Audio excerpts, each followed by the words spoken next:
Dear students, this is Praveen Kumar Agrawal from Management Department, Rotary Institute of Management and Technology, Chandosi, welcomes you in today's lecture of Marketing Management. In today's lecture, we will discuss the topic Market Targeting or Choosing Target Market. In the previous lecture, we have discussed about the concept of segmentation, its importance, tasks involved in segmentation, and different basis of segmentation. यानी कि कुल मिला के हमने segmentation के complete topic को last previous lecture में discuss कर लिया था। अब हम उसके आगे के स्टेप को स्टडी करते हैं। This is the target market selection और मार्केट टारगेटिंग। एक बार जब आप मार्केट को सेगमेंट कर लेते हो, उसे आप किसी पर्टिकुलर एक बेस को सिलेक्ट करते हुए डिफरेंट सेगमेंट्स में डिवाइड कर लेते हो। Now it is the way to target the market, यानी कि to select the targeted market from that segmented market। तो जब हम उस segmented market में से एक सेगमेंट या एक से ज्यादा सेगमेंट को सेलेक्ट करते हैं तो वो कहलाता है market targeting. Market targeting simply means choosing one's target market. Target marketing involves breaking a market into segments and then concentrating your marketing efforts on one or a few key segments consisting of the customers whose needs and desires most closely match your product or service offering। कुल मिला के होता क्या है, जब आपने market को different segments में डिवाइड कर दिया तो सारे सेगमेंट्स को एक साथ फोकस करना that is not possible for each and every company. हाँ, जो लार्ज लेवल की ऑर्गेनाइजेशंस हैं वो तो ऐसा कर सकती हैं, लेकिन हर ऑर्गेनाइजेशन ऐसा नहीं कर सकती। तो क्या करती हैं बाकी की ऑर्गेनाइजेशंस, उसमें से कुछ पर्टिकुलर मार्केट को सेलेक्ट करती हैं और उस पर्टिकुलर मार्केट के अकॉर्डिंग, यानी कि उस पर्टिकुलर मार्केट या सेगमेंट के कंज्यूमर्स की नीड्स और डिजायर्स के अकॉर्डिंग अपने प्रोडक्ट्स को उन्हें अवेलेबल कराती हैं। तो जो उन्होंने सेगमेंट्स को सिलेक्ट किया एज इट्स टारगेट मार्केट, तो हम इस प्रोसेस को मार्केट टारगेटिंग का नाम देते हैं। Point is clear? In choosing the target market a firm basically carries out an evaluation of the various segments and selecting the most appropriate one. तो इसके लिए ऑर्गेनाइजेशन क्या करेगी, जितने भी सेगमेंट्स में इसने मार्केट को डिवाइड किया है, हर सेगमेंट को कुछ पर्टिकुलर पैरामीटर्स या क्राइटेरिया के बेसिस पर इवैल्यूएट करेगी और इवैल्यूएशन के बाद उसे जो अपने अकॉर्डिंग सबसे ज्यादा अप्रोप्रिएट लगेंगे उन्हीं पर्टिकुलर सेगमेंट्स को टारगेट मार्केट के फॉर्म में सेलेक्ट कर लेगी। यानी कि जो सेगमेंट्स कंपनी के द्वारा सेलेक्ट किए गए आफ्टर प्रॉपर इवैल्यूएशन, वो सेलेक्टेड सेगमेंट्स टारगेटेड मार्केट्स में कन्वर्ट हो जाते हैं। Point is clear? अब बात आती है कि सेगमेंट्स को इवैल्यूएट करने का तरीका क्या है, या वो कौन कौन से पैरामीटर्स हैं जिनके बेसिस पर हम मार्केट को हम सेगमेंटेड मार्केट को इवैल्यूएट कर सकते हैं। तो यहां हम स्टडी करते हैं अगला point, evaluating the segment. So the target segments only be selected after evaluation of the different segments on the basis of certain criteria. These criteria are sizable, growing, profitability, accessibility and compatibilities. तो ये 5 criteria हैं इसके अंदर। पहला है size, दूसरा है growth, तीसरा है प्रॉफिट, चौथा है एक्सेसिबिलिटी और पांचवा है कॉम्पिटिबिलिटी। इन 5 क्राइटेरिया के बेसिस पर ऑर्गेनाइजेशन क्या करती है, जो सेगमेंट किया गया मार्केट को डिफरेंट सेगमेंट्स में डिवाइड किया गया है, हर सेगमेंट को इवैल्यूएट करती है और तब उसमें से टारगेट सेगमेंट को सिलेक्ट करती है। तो हम एक एक करके पांचों को डिस्कस कर लेते हैं। सबसे पहले हम बात करते हैं साइज, यानी कि जिस सेगमेंट को ऑर्गेनाइजेशन सेलेक्ट करना चाहती है, पहले ये देखती है कि that segment must be sizable. Sizable मतलब in terms of number of consumers, in terms of number of sales, in terms of profits, sales के टर्म्स में, प्रॉफिट्स के टर्म्स में या नंबर ऑफ कंज्यूमर्स के टर्म्स में, वो पर्टिकुलर सेगमेंट क्या होना चाहिए, लार्ज एनफ होना चाहिए। मतलब इतना तो होना ही चाहिए जिससे कि कंपनी टारगेट मार्केट के रूप में उसको जस्टिफाई कर सके। तो size matters. Clear? Next one is it growing? क्या इसमें ग्रोइंग कंडीशंस हैं? डिफरेंट सेगमेंट्स को आप देखोगे और उनके ग्रोथ रेट यानी कि growth rate and likely future position of the segment will be the next consideration in the evaluation process. तो जब आप इवैल्यूएशन कर रहे होगे तो इवैल्यूएशन में अगला जो कंसीडरेशन है वो है ग्रोथ रेट और likely future position of the segment, यानी कि फ्यूचर में उस सेगमेंट की क्या पोजीशन होगी, किस पर्टिकुलर लेवल पर वो सेगमेंट फ्यूचर कंडीशन में होगा, इसको पर्टिकुलरली इवेल्युएट किया जाता है। Usually business firm seek out the high growth segments. क्या होता है, आप उन पर्टिकुलर सेगमेंट्स को इंपॉर्टेंस देते हो जिसकी ग्रोथ रेट ज्यादा होती है। क्लियर? तो growth rate is the second consideration. The third consideration is the profitability.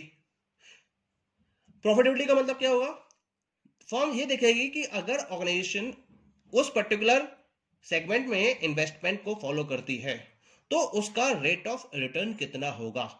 That particular rate of return is evaluated by the organisation in terms of profit. तो जो रेट ऑफ रिटर्न होगा वो क्या होगा ऑर्गेनाइजेशन का, वो organisation का profit होगा।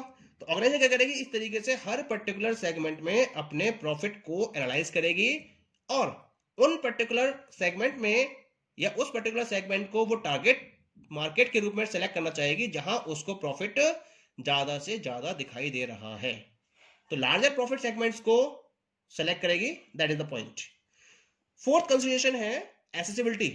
एसेसिबिलिटी का मतलब क्या होता है, एसेसिबिलिटी का मतलब है कि क्या वो आपकी अप्रोच में है।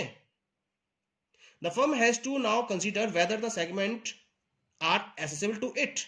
This may need further analysis. The market realities will have to be taken into considerations.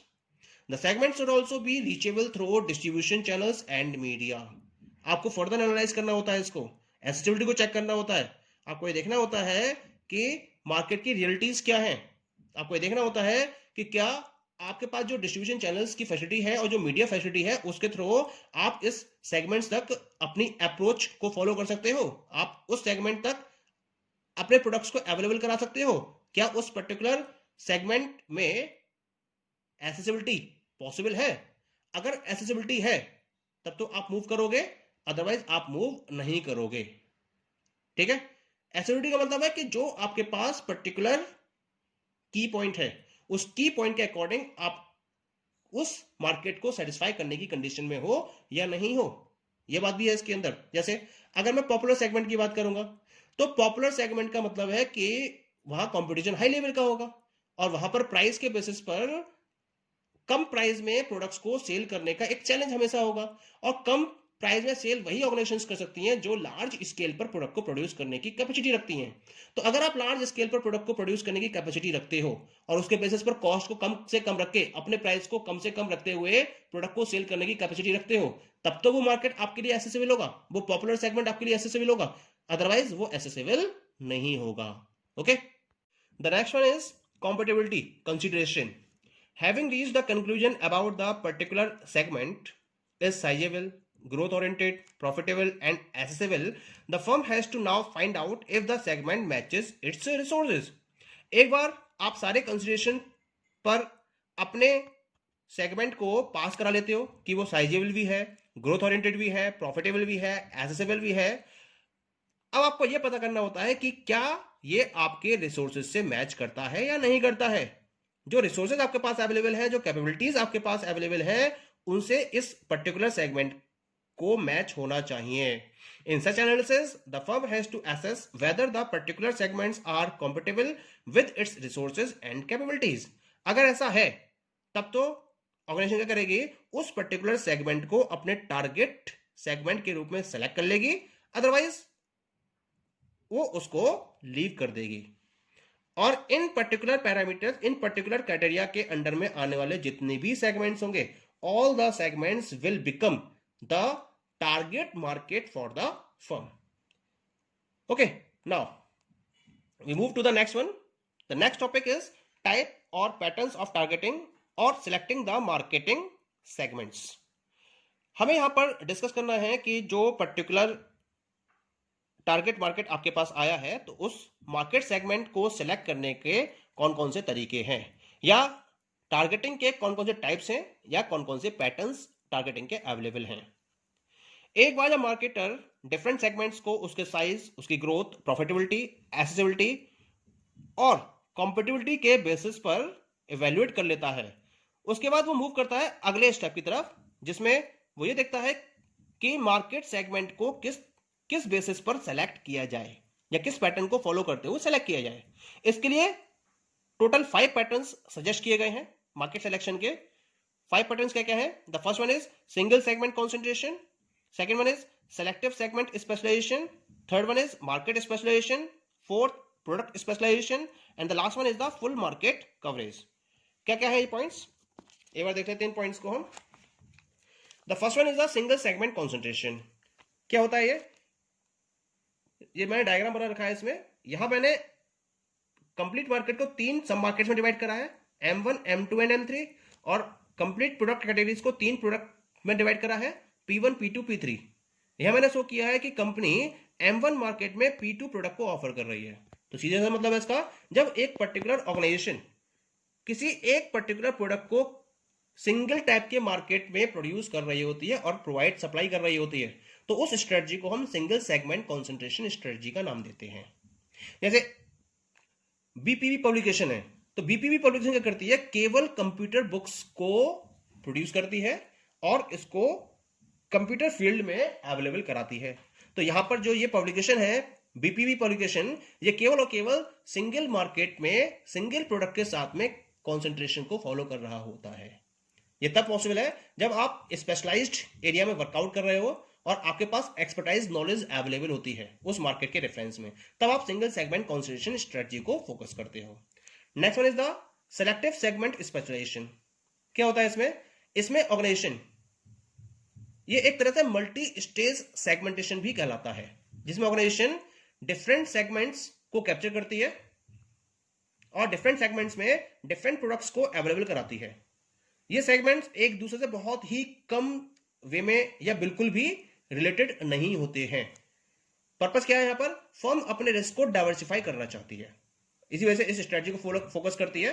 जैसे यहां कंपनी क्या कर रही है? M1 मार्केट में प्रोडक्ट P2 को अवेलेबल करा रही है, M2 मार्केट में प्रोडक्ट P1 को अवेलेबल करा रही है और M3 मार्केट में प्रोडक्ट P3 को अवेलेबल करा रही है। तो ये किसका एग्जाम्पल हो गया? This is the example of selective segment specialisation. Clear? Now the third one is market specialisation. Market specialisation का मतलब क्या होता है? यहां फर्म किसी एक पर्टिकुलर मार्केट को सेलेक्ट करती है और उसमें जितने भी प्रोडक्ट्स की रिक्वायरमेंट है उन सारे प्रोडक्ट्स को प्रॉपर्ली सप्लाई करती है। तो ये हो गया मार्केट स्पेशलाइजेशन। जैसे एग्जाम डायग्राम में देखिए, यहां मार्केट M2 को सेलेक्ट किया गया और उसमें प्रोडक्ट P1, P2 और P3 तीनों टाइप के प्रोडक्ट्स अवेलेबल कराए जा रहे हैं। तो ये सेगमेंटेशन क्या कहलाएगा? ये जो स्पेशलाइजेशन है, this is known as the market specialisation. Okay, for example LG, सुना होगा आपने इसका नाम। जो LG कंपनी है वो डिफरेंट टाइप के होम अप्लायंसेस को बनाती है और उन होम अप्लायंसेस के थ्रू एक पर्टिकुलर ग्रुप ऑफ कस्टमर्स की या एक पर्टिकुलर मार्केट की नीड को कंप्लीट कर रही है। जैसे रेफ्रिजरेटर्स को बना रही है, एयर कंडीशनर्स को डेवलप कर रही है, प्रेस डेवलप कर रही है, जूसर मिक्सचर्स को डेवलप कर रही है, और भी बहुत सारे प्रोडक्ट्स हैं जिनको वो प्रोड्यूस करती है और वो सब होम अप्लायंसेस की कैटेगरी में आते हैं। क्लियर? तो ये मार्केट स्पेशलाइजेशन को फॉलो करती है। Next one is the product specialisation strategy. इसमें क्या होता है? इसमें एक प्रोडक्ट में फर्म स्पेशलाइजेशन करती है और उसको वो डिफरेंट मार्केट्स में अवेलेबल कराती है। जैसे यहाँ पर P2 प्रोडक्ट को सेलेक्ट किया गया है और उसे different markets M1, M2, M3 में अवेलेबल कराया गया है। तो ये प्रोडक्ट स्पेशलाइजेशन स्ट्रेटजी कहलाती है। फॉर एग्जाम्पल अपोलो टायर्स, नाम सुना होगा आपने अपोलो टायर्स का। अपोलो टायर्स डिफरेंट टाइप के प्रोडक्ट्स के लिए टायर्स अवेलेबल कराता है, साइकिल्स के लिए, 2 व्हीलर्स के लिए, 4 व्हीलर्स के लिए और हैवी व्हीकल्स के लिए। हर पर्टिकुलर टाइप के ऑटोमोबाइल इंडस्ट्री के अंदर ये अपने टायर्स को अवेलेबल कराता है। तो इसका स्पेशलाइजेशन किसमें है? टायर्स में। और ये डिफरेंट मार्केट्स में अपने टायर्स को अवेलेबल करा रहा है। तो ये किसका एग्जांपल हो गया? This is the example of product specialisation. The last one is the full market coverage. Full market coverage का मतलब क्या होता है? इस पर्टिकुलर स्ट्रेटजी के अंडर में कंपनी एक वाइड रेंज ऑफ प्रोडक्ट को अवेलेबल कराती है डिफरेंट मार्केट्स में, यानी कि ये पूरे मार्केट को कवर करती है और हर मार्केट में हर टाइप के प्रोडक्ट को ये अवेलेबल कराती है। जैसे मैंने यहां पर शो करा है, M1 मार्केट में तीनों प्रोडक्ट्स अवेलेबल है, M2 मार्केट में भी तीनों टाइप के प्रोडक्ट्स अवेलेबल हैं, और M3 मार्केट में भी तीनों टाइप के प्रोडक्ट्स अवेलेबल हैं। तो ये स्ट्रेटजी कहलाती है, ये फुल मार्केट कवरेज स्ट्रेटजी कहलाती है। केवल वो फर्म्स जिनके पास रिच फाइनेंशियल रिसोर्सेज अवेलेबल होते हैं, ये जो बहुत बड़ी ऑर्गेनाइजेशंस होती हैं, लार्ज स्केल पर जिनके ऑपरेशंस चल रहे होते हैं, जिनके पास रिसोर्सेज की कोई कमी नहीं होती है, वही फर्म्स इस स्ट्रेटजी को फोकस कर सकती हैं। जैसे हिंदुस्तान यूनिलीवर लिमिटेड है, टाटा कंपनीज हैं, पेप्सिको कंपनी है, ये सारी कंपनी क्या करती हैं, वो इसी स्ट्रेटजी को फोकस करते हुए ऑल ओवर मार्केट में वैरायटी ऑफ प्रोडक्ट्स को अवेलेबल कराती हैं। Okay, thank you.